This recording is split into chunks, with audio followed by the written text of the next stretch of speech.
Bonjour à toutes et à tous, bienvenue sur KTV, Kwezi FM, le 106.9 pour un temps de parole en direct à la télévision, à la radio, sur la page Facebook de KTV, mais également sur l'infokwezi.fr.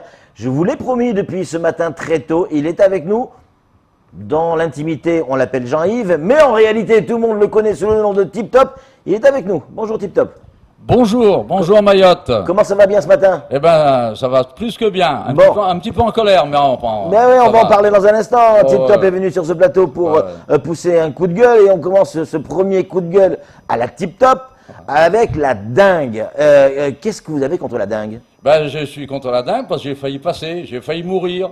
Comment ça vous avez failli mourir? Ben, j'ai 2 semaines de dingue, je suis tombé gravement malade et je peux vous dire que je suis passé de près du trou. Hein. J'ai vu mon trou tout près. Hein. Ouais. Et il a fallu vraiment un coup de chance. J'ai toujours de la chance dans la vie. Hein. Ouais. Toujours, à tous les niveaux. Hein. Mais quand j'ai vu ce que c'était vraiment cette dingue, moi j'ai déjà attrapé des fièvres ou des trucs comme ça. Bon, même étant pas tout neuf, je suis pas content de la façon, surtout à Petite Terre, parce que je vis là-bas, le comportement du peuple et puis des poubelles. C'est une catastrophe. Mais quel est le lien entre ça et la dingue? Ben, le moustique, si c'est renforcé, c'est à cause de ces poubelles. C'est même sûr et certain, j'ai voyagé pas mal dans ma vie. Mais quand je vois l'état de Petite Terre, des tas de poubelles, et moi je pars du principe, à la place des poubelles, on aurait mis des pots de fleurs, ce serait quand même 1000 fois mieux. Vous voyez? Ça, je trouve ça... Mais les poubelles, les déchets, il faut bien que les gens les sortent de chez eux et les stockent quelque part. Oui, mais je veux dire, le problème du comportement, c'est que ça s'entasse, ça fait des montagnes de poubelles.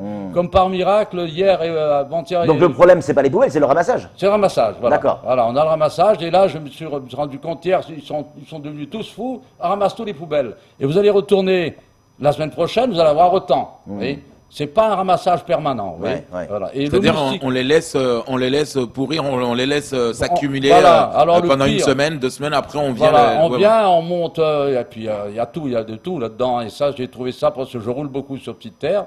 Même vue du ciel, je vois des trucs. Bon, ça va bien que vue du ciel, on voit pas les poubelles. Mayotte est super top, hein, vue du ciel.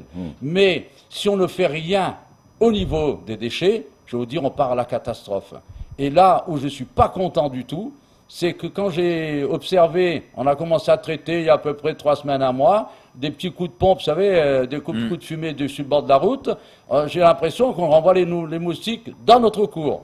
Ouais, c'est-à-dire pendant qu'ils pulvérisent les poubelles ou les endroits à risque, les moustiques se réfugient dans les foyers, dans les maisons. C'est pas fait correctement, je sais pas si ça manque du personnel, mais j'ai trouvé la façon vraiment où on devrait traiter, c'est pas ça du tout. Et à mon avis, il y a un proverbe qui dit bien, vaut mieux prévenir que guérir. Mais sur cette histoire de la dingue, on n'a pas prévenu. Alors expliquez-nous, quand on a la dingue, vous l'avez eue très forte. Très forte.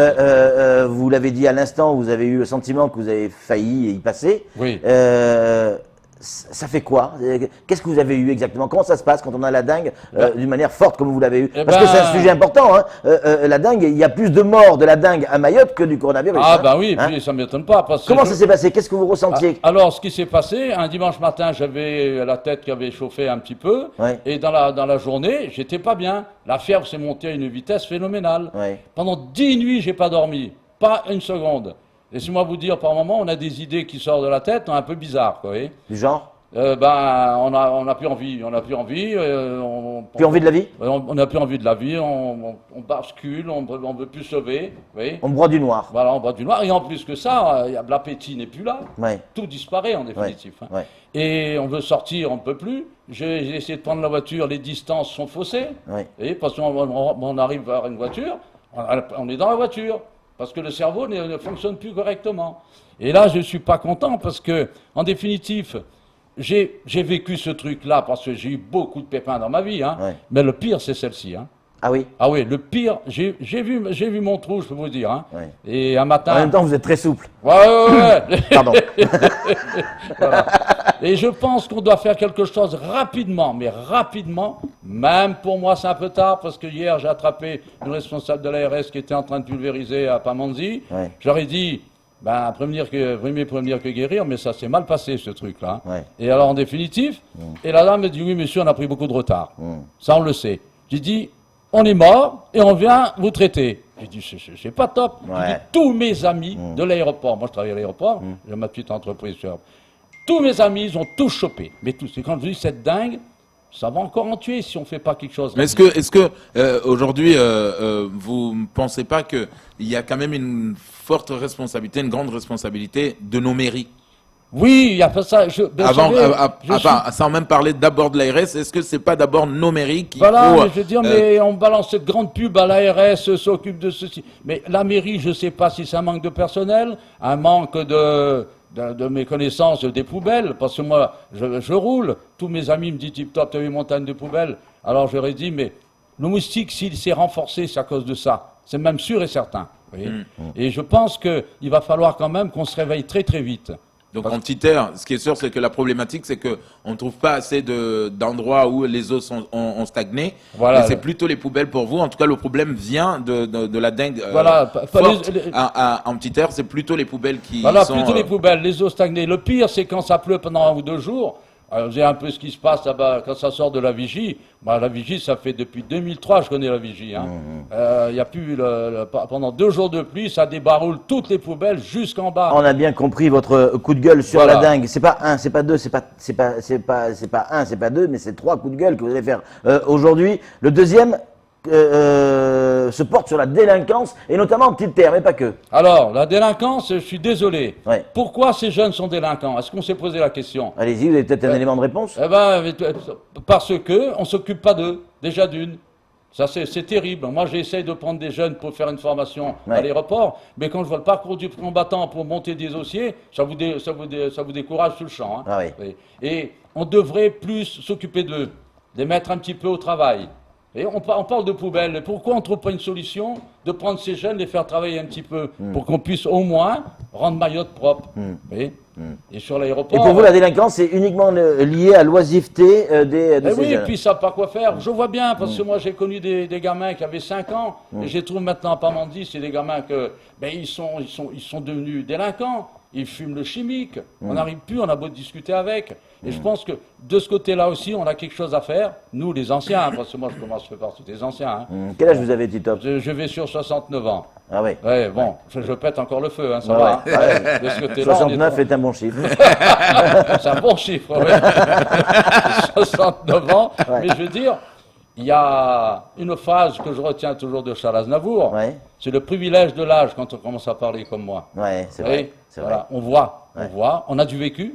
J'en ai plus que moi, évidemment, mais j'écoute surtout les anciens. Parce que donc pour vous, en tout cas, ces jeunes Tip-Top aujourd'hui, le problème serait réglé si on leur trouverait des petits contrats, que ce soit dans les mairies ou dans les petites structures. Et puis les accompagner, on a besoin de les accompagner, ces jeunes-là. Ils sont pas si mauvais que ça, c'est pas vrai. Vous voyez, parce que moi, je les fréquente souvent.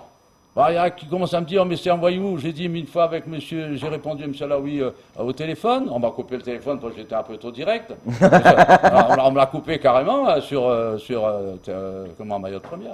Parce que j'ai dit, monsieur Laoui, vous êtes docteur? Oui. Vous êtes politicien? Oui. Et pour moi, vous avez 2 portefeuilles, monsieur. Pour moi, tout coupé. Alors, j'ai dit, c'est bon. J'étais en train de dire la vérité, ça n'aura pas plu. C'est dire la vérité. Sur Poésie, on coupe rien. Les gens ont le droit de s'exprimer à partir du moment où on est respectueux et poli, bien évidemment. Il faut respecter, bien sûr, nos phrases. Mais moi, je suis un... Mais est-ce qu'aujourd'hui, Tip-Top, quand on regarde un peu, si on fait un peu le recensement à la Jamel Mekawi, quand on regarde tous ces jeunes qui sont déjà, pour la plupart, en manque de formation. Oui. Donc est-ce que d'abord c'est pas la formation, parce que mettre un jeune tout de suite au travail sans formation, aujourd'hui, même si vous parliez par exemple, vous avez pris l'exemple sur les poubelles, genre voilà des petits contrats mois ou 2 mois ou 3 mois, on peut en même temps les former. En même temps les former. Donc est-ce que c'est pas le manque de formation ou le manque d'économie, enfin d'argent pour comment dire aujourd'hui, enfin la plupart des mairies ont quelques formations, le conseil départemental est là, mais on sait que c'est l'argent des fois qui manque. Oui, l'argent manque, je suis d'accord avec vous, mais je veux dire, on doit être un peu plus souple, monter des structures pour les accompagner. C'est ça, ça on devrait le faire, mais avec nos lois, nos lois c'est vraiment un peu dur quand même, je peux vous dire. Hein. Vous êtes en train de prendre un jeune pour lui expliquer quelque chose, on va vous faire un contrôle sur vous, ben puis il va arriver un moment, ça fatigue. Oui. Et moi j'ai formé beaucoup de jeunes, hein, surtout sur l'aéroport. Hein. J'ai des jeunes gamins que j'ai formés en pilotage, comme je suis instructeur, ça fait plus de 25 ans que je fais de la formation. Donc j'ai pas mal de jeunes gamins qui sont devenus maintenant, travaillent chez EOA. Il y en a qui travaillent dans des compagnies aériennes. C'est des gamins qui ont marché. Hein, voilà. C'est génial. J'ai toujours contact avec eux. Toujours. Justement, Tip Top, il est 7h20. Vous êtes un passionné d'aéronautique. On se connaît bien, on va pas se le cacher. On a fait déjà plusieurs émissions depuis pas mal de temps ensemble. Mais votre métier, c'est de voler au-dessus de Mayotte, d'apprendre à des gamins à piloter, mais amener également des touristes à découvrir Mayotte. J'imagine qu'en cette période, l'activité est arrêtée totalement. Elle est totalement arrêtée. Première question, est-ce que ça va avoir des conséquences sur votre entreprise? Oui, 100%. Ben, pour l'instant, j'ai plus rien, hein, je vais vous dire franchement. Donc, la semaine prochaine, je vais rouvrir mon petit garage Tip Top. Parce que je suis mécanicien, mécanicien, et je remercie surtout le directeur de l'aéroport et puis mon collègue Jean, puisque je vais remettre en activité l'entretien des tracteurs sur l'aéroport. D'accord. Je vais travailler là-dessus, puisqu'on a besoin, parce que ça bouge plus tellement. Et après, je vais continuer à faire la formation de mes élèves, parce que j'ai pas mal d'élèves au niveau pilotage. Ensuite, je vais continuer à amener nos jeunes. Parce que de temps en temps, je prends mes jeunes, je dis, allez, moi j'ai pas d'argent, je dis, je te demande pas d'argent, viens, je vais te faire voir ton pays. Parce que moi j'ai survolé quand même la Calédonie, j'ai survolé beaucoup de pays. Mais c'est ça, parce qu'en fait, dans la dernière émission qu'on a fait ensemble, vous nous l'expliquiez en disant que dans ta philosophie de vie, dans ce que tu aimes, en fait, tu veux faire découvrir Mayotte aux Mahorais, et notamment à cette jeunesse qui n'auront jamais les moyens de se payer un vol et de voir Mayotte vue du ciel. Oui, je comprends. Et toi, tu l'offres. Eh ben, je l'offre ce vol, et en plus que ça, pour leur faire voir. Et je peux te dire, 90% des gamins qui descendent, ils ne savent pas que le lagon est comme ça. Ils ne se rendent pas compte. Parce qu'ils sont par terre, ils sont dans leur case. Mais dès qu'on les fait... Mais ils sont nobilés. Ben, la passe en S, voir seulement Petite Terre, c'est quelque chose de... Le haut du Mont Chungui. Ah oui, le haut du Mont Chungui, partout. Mais je veux dire, mais je vais vous dire, moi je connais bien Mayotte parce que je survole tout le temps. Depuis des années et des années. Hein. Ah oui, ça fait des années. Je largue les paras. J'ai un travail vraiment fabuleux. Voilà. Mais là, en ce moment, tout est arrêté. L'aéroport fait pitié. C'est vrai, l'aéroport fait pitié. On a besoin de voler. On essaie de demander des dérogations. Mais on nous a toujours dit que voler, c'est pas beau. Ah, oui, mais voler, c'est pas beau. Fait comme l'oiseau. L'oiseau vole très bien et puis c'est le top. Ah oui, il est libre, Max. Tip Top.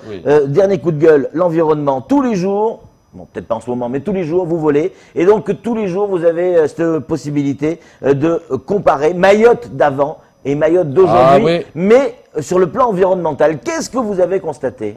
Sur le plan environnemental, Mayotte a fait une dégradation moi je peux vous dire sur Petite Terre, surtout parce que moi je vole partout. Hein. On a perdu plus de 80% de nos forêts.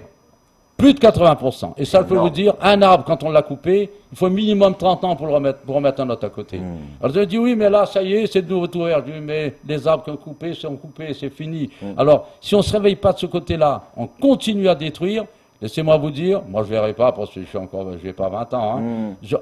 Mayotte va disparaître petit à petit. Puis, on a le gros souci du tremblement de terre. On a tout ça qui rentre en jeu. Mais si, moi, je dis maintenant, je peux le dire franchement, la terre de Mayotte, si on prend nos jeunes, on leur explique qu'il faut planter, il faut fleurir le pays, quand on peut encore sauver. On peut sauver Mayotte. Mais quand on aura ramassé tous ces poubelles, parce que les poubelles, c'est terrible. Alors, quand vous survolez, en tout cas, le département, qu'est-ce que ça vous fait de voir, par exemple, des fois passer dans des endroits où c'est censé être une forêt, où il y a de la culture sur brûlis, vous voyez ces fumées, vous voyez également le déboisement qui se fait clandestinement dans des endroits qu'on voit pas forcément quand on est sur Terre.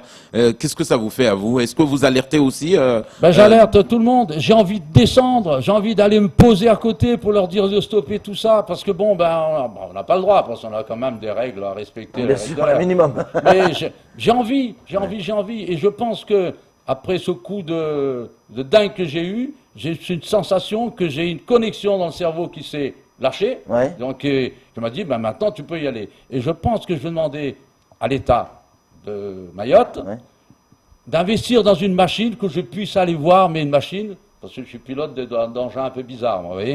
Voilà. Avoir une machine, parce que je peux m'envoler avec une machine, faire du 20 à l'heure, en définitive. Ouais. Si on peut investir dans une machine pour la surveillance un petit peu de Mayotte, mais sur Terre, hein. Ouais. Parce que moi, je ne veux pas au large, hein, parce que j'ai goûté, hein. Tu le connais, hein. Oui, alors, c'est pour ça. Si j'arrive, parce que bon, il y avait un moment de ma vie là où j'ai fait passer l'arme à gauche, là, c'était juste, hein, vous voyez. Et bien maintenant, j'ai la vision de ma vie maintenant, elle a changé à 100%. Les fleurs, quand je roule maintenant, je m'arrête, je regarde les fleurs, que je ne regardais plus avant. Ma pelouse, je vois des petites fleurs dedans. Et si j'arrive à mettre quelque chose en place de fleuri en Mayotte, je fais à la place de ce sigle qu'on a, le connard, pas le connard de virus, le coronavirus. Connard de virus. Vous pouvez le dire aussi, vous avez le droit. Eh bien, on mettrait des fleurs à la place de ce sigle-là, de ce truc de virus, et ce serait magnifique. Ouais. On vivrait. Moi, j'ai vécu beaucoup à La Réunion. La Réunion est fleurie. Ici, c'est très compliqué de demander aux gens de planter. Moi, alors que Mayotte, tout le monde est agriculteur. On est tous. Oui, mais il n'y a pas le goût d'avoir des fleurs, de parler avec les plantes. Ma mère m'a. Est-ce que c'est pas également, peut-être on va dire que je tape trop sur les mairies, mais est-ce que on sait que il y a des régions en France où les mairies organisent même des concours de villes fleuries. Oui, mais Mayotte, on trouve, ça vient. Je vais vous dire franchement, quand je vois le rond-point de Chopie, là, ce difframe, je m'arrête, je regarde. Le problème d'eau qu'ils sont en train d'arroser, c'est mal foutu, mais ça, bon, ça viendra avec le temps. On vous changera pas, Tip Top, et surtout, on veut pas vous changer. Hein. Voilà, il faut surtout pas. Hein. Non, surtout pas. Rassurez-nous, 3 coups de gueule, mais vous êtes toujours amoureux de Mayotte? De plus en plus. Ah oui. Là, j'ai besoin de pourtant, vous citez plein de problèmes, oui, mais vous l'aimez. Mais je veux dire, vous faites partie des gens qui râlent, mais vous l'aimez. Mais j'aimerais que ça avance. Ouais. Voilà. Mais pas trop vite, hein.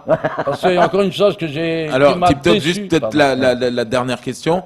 Une question parce que vous êtes dans le milieu et ça fait longtemps qu'on vous a pas eu sur ce plateau. Enfin, on vous a jamais eu sur ce plateau et l'occasion se présente pour vous poser cette question. Tip-Top, est-ce que vous êtes pour ou contre la piste longue?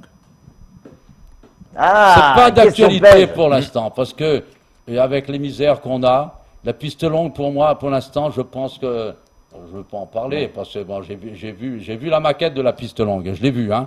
Elle existe toujours avec la piste sur le côté parce qu'on a les images convergentes. Voilà, c'est fabuleux. Mais laissez-moi vous dire, pour l'instant, c'est pas le problème. On a autre chose à faire que la piste longue. Il y a d'autres choses à mettre en place.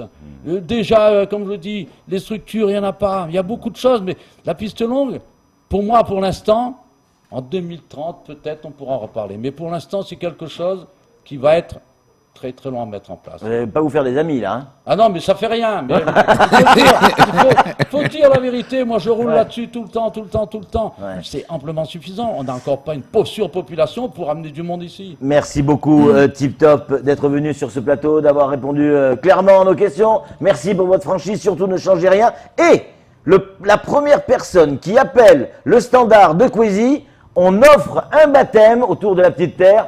Chez vous, Tip Top. 2 baptêmes. Allez, 2 baptêmes. Moi, vous savez, alors si ça ne peut, là, je vous suggère.